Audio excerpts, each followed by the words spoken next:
घर की इज्जत किसके हाथ में होती है, मर्द के या औरत के? एक नगर में एक धनवान व्यापारी और उसकी पत्नी रहते थे। दोनों के बीच कभी कभी नोकझोंक हो जाया करती थी। एक दिन व्यापारी गुस्से में बोला, सुनो, इस शहर में मेरी इज्जत मेरे धन दौलत की वजह से है। लोग तुम्हें भी इसलिए मानते हैं क्योंकि मैं सेठ हूँ।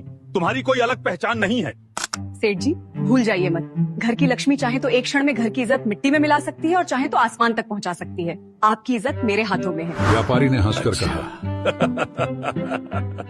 तो फिर मौका आने पर दिखा देना। बात वहीं खत्म हो गई। शाम को व्यापारी के घर महफिल जमी। मित्र, रिश्तेदार और जान पहचान वाले लोग हंसी ठिठोली कर रहे थे। तभी अचानक व्यापारी का छोटा बेटा जोर जोर से रोने लगा। व्यापारी ने ऊंची आवाज में पूछा, क्या हुआ?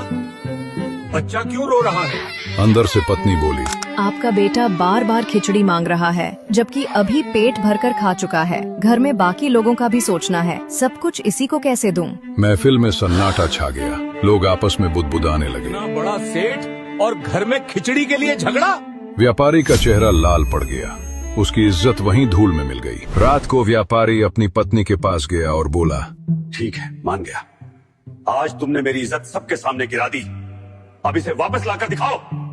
पत्नी बोली, कोई कठिन काम नहीं है, बस उन सभी को कल फिर से बुलाइए। अगले दिन फिर से महफिल जमी। हंसी मजाक चल ही रहा था कि बच्चा फिर रो पड़ा। व्यापारी ने पूछा, अब क्या हुआ? पत्नी बोली, फिर वही खिचड़ी की जिद कर रहा है। इस बार व्यापारी मुस्कुरा कर बोला, तो आओ, खिचड़ी यहीं ले आओ, हम खुद बेटे को खिलाते हैं।